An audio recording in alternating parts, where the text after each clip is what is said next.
Oh my God, Bridget, hi. Where have you been? What did you do this summer? Where were you all last year? Why weren't you posting any YouTube videos?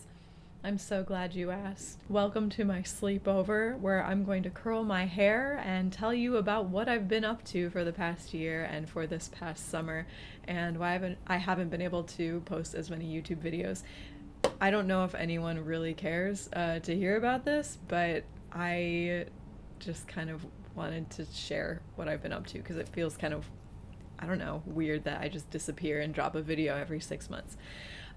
So, if you want to get ready with me and curl your hair like what I'm going to do today, go ahead and put on your coziest, comfiest robe in your color palette and get out your curling iron and let's do that.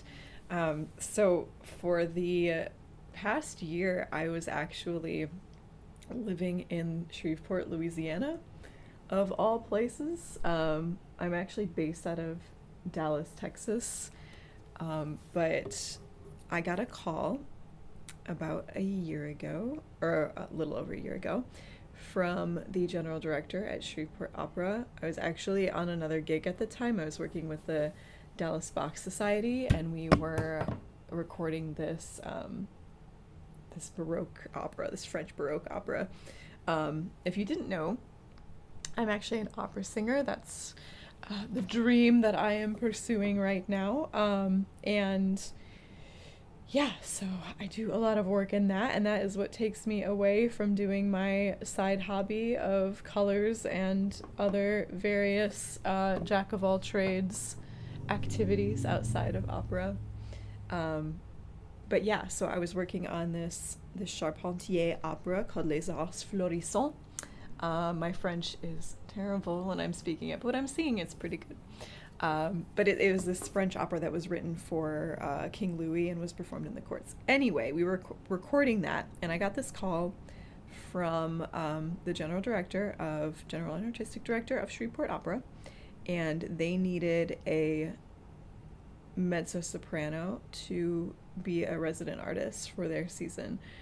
So I had to, you know, move some things around. But I was really excited to go because he offered me the role of Rosina in The Barber of Seville, which, if you don't know, that is like the leading lady role in that opera, and it's like a pretty standard mezzo soprano role for which is my voice type. And I've sung the aria for years and years and never had a chance to do the role. So I was like, yeah, I really want to do this. The only caveat was I would have to live there for the year and also do some of the other resident artist duties that are involved with doing like a year-long program, which is what Shreveport Opera is. And the other role that they wanted me to do was Flora in La Traviata, which we did in the spring. So yeah, I accepted that offer after considering it, and so I had to pack up all of my stuff and move out to Shreveport, Louisiana for the year. And it was a really good experience for me. I was learning a ton of music and performing a bunch. So when you're a resident artist at a program like that, you will do like your leading roles, which is, you know, like a main stage production with orchestra, and then you will do a bunch of what they call outreach.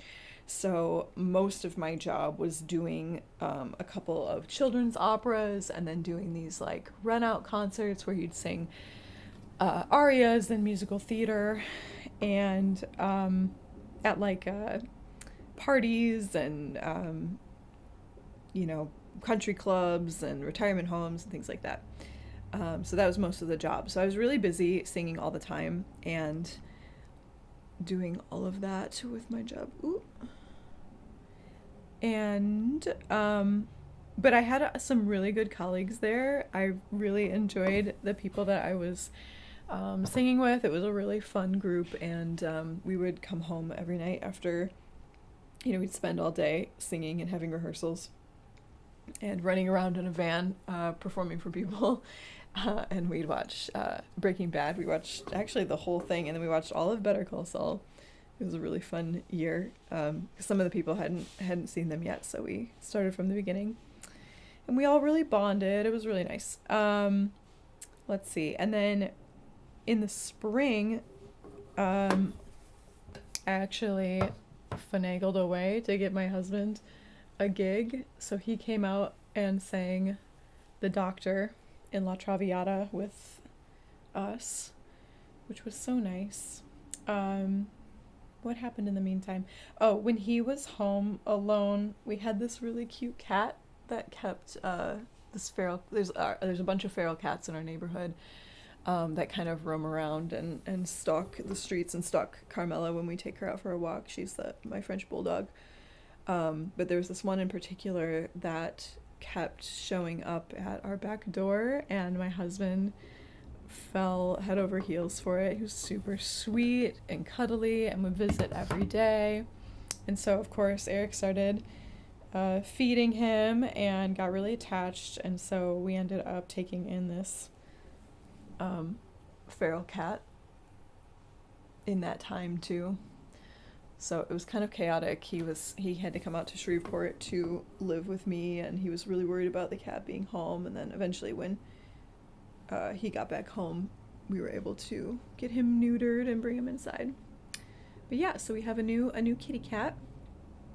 He is the third baby in our little zoo of animals. We have my original kitty Stallone, who was from a litter of kittens that we rescued like a long time ago. He's like 12 years old now. He's an old baby. And then we have my French bulldog Carmela, who I think you've seen in some of my other videos. Yeah, so we did that production. I only had a couple weeks left after that and after Barber. Oh, and the Barber went very well, by the way. It was a really fun first Rosina, and I feel like I grew a lot as a person and a performer. There were some days where it was really hard, and they were really pushing me out of my comfort zone as an actor, but I felt like, you know, I found more of myself in that, and I still am to this day. Meg Marino, who is a pretty well-known mezzo-soprano in the industry today, was the director for that, and she's done, I don't know, a million Rosinas in her day. So it was really cool to get to work with a director who had done the role that I had done and like knew it like the back of her hand. Like, she's done it so many times. Yeah, and she was just like such a great mentor, and I learned so much from her, and she was such a supportive person. So it was a pretty ideal, amazing situation to be a part of. But anyway, so we finish up La Traviata, right? We do that. Then I finish up at Shreveport, and I pack up my stuff and come home. And I had done a bunch of auditions for the season, like for this next year. And I had some really good auditions, actually, you guys. I sang like several 3 aria auditions, and if you don't know, like when you audition an opera, you bring in gotta get this rogue curl out of my face. You bring in, let me see if I can find a little clippy. A little clippy for my hair. I was originally going to film a get ready with me, like doing my makeup, but I had to teach a voice lesson, and then I just like ran out of time, and also found out that trying to do my makeup and tell you what products I'm using and talk about life was too much for my feeble little brain to handle at the moment, so we're doing this instead. Where was I? Oh my gosh. I'm all over the place. I totally lost my train of thought. Oh, so I had done some auditions, and I had some really good auditions, 3 aria auditions. There we go, we're back. And yeah, so when you go into a room, you usually bring in like a package of 5 arias that you can sing and that represent you. and you will give the panel like a little menu, which we call a rep list of all of the arias that you're going to present that day. And you come in and sing one, which we call your starter, which is usually like whatever you feel like you sing best and shows you off. And so, and then after that, they'll choose something from your menu. So you'll have your list of 5, and then they pick the second song that you sing. And if they, are interested in you and they don't mind hearing more singing from you, because sometimes, if you have a bad day, they don't really want to hear you sing anymore. But if you have a good day, they might want to hear a little bit more. So you'll sing a third, and I feel like that's pretty rare. At least it's been rare in my experience, and I think in most people it's just 2, or you'll sing like 1.5, and then you're out of the room. 5 to 8 minutes is all the time you get to like make an impression and get a job. But yeah, I had some really good 3 aria auditions. I had sang for a bunch of summer festivals, and ended up not having anything for the summer. Which, that's how it goes. You don't always get something. The market's really flooded. It is what it is. So I come home from Shreveport Opera, and I have like I unload everything. I unpack.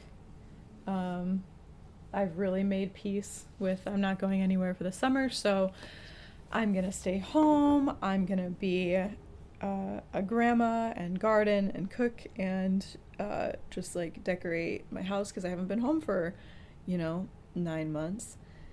And I get completely unpacked. I planted flowers. I put in some bushes out front. Like, I did all of these very grandma activities. And then and also my family had a trip, my mom's dream trip to Italy planned, and we had like just finalized all of these details and like bought flights and figured out where we were gonna go, and everybody was really excited about that. So I was like, okay, cool, I'm just gonna like enjoy my summer at home doing my own thing and not being, beholden to anyone in particular.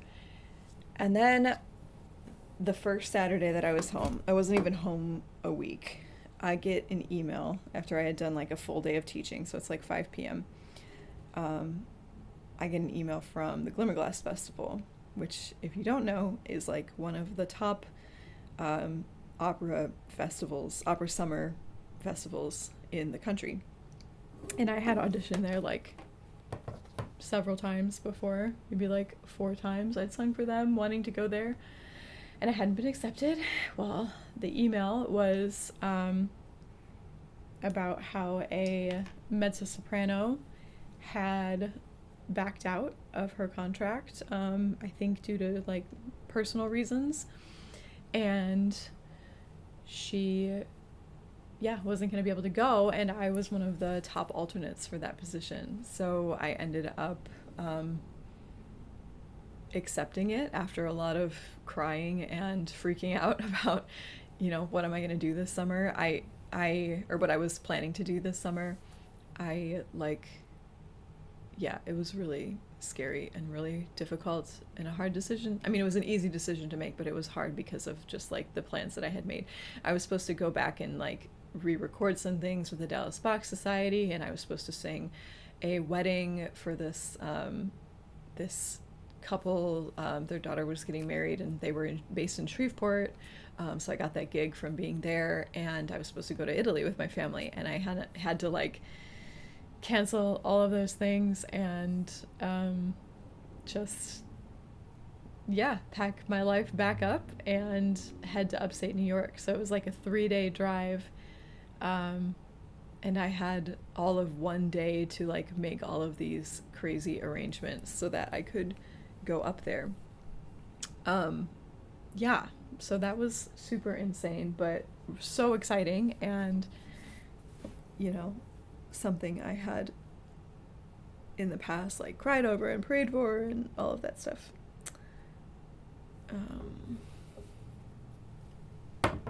kind of to the end of curling my hair, but Anyway, yeah, I spent the summer at the Glimmerglass Festival and it was amazing. The contract that I had included being in the chorus of Romeo and Juliet and La Boheme, which I had done before, so that was nice. I didn't have to speed learn that. But I did have to speed learn the chorus of Romeo and Juliet, and the contract included the role, or covering the role of Ronaldo in Handel's Ronaldo. So that's like a big Handel role, like 4 or 5 arias, lots of recitative. Yeah, it was just absolutely insane. And I was covering countertenor Anthony Roth Costanzo, who is like pretty famous countertenor.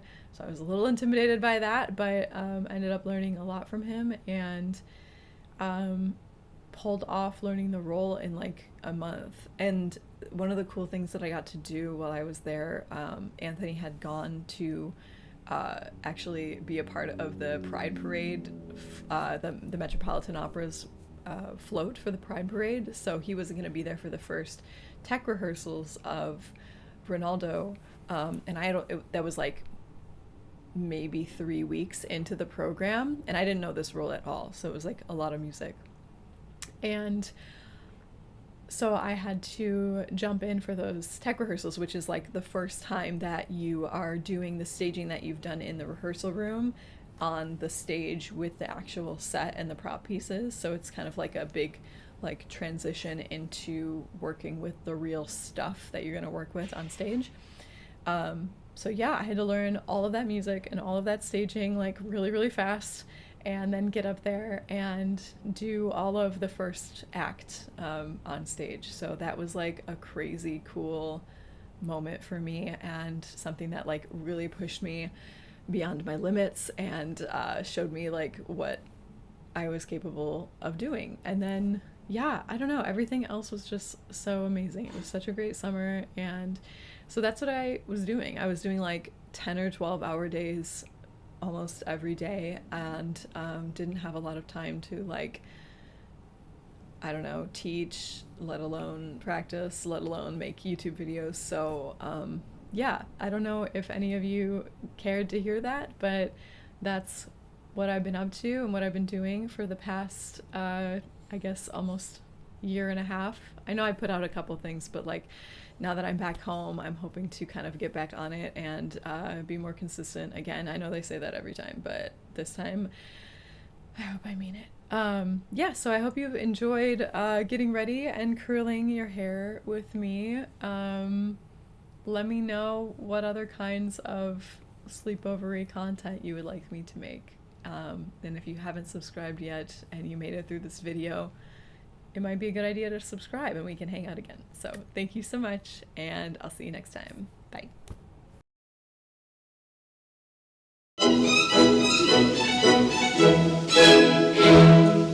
Io sono docile, son rispettosa, sono obbediente, dolce amorosa, mi lascio reggere, mi fo guidar, mi fo guidar.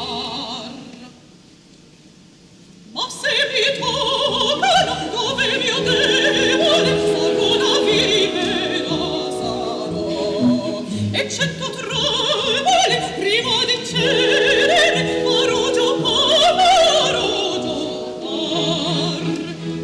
e 100 trovole prima di cedere,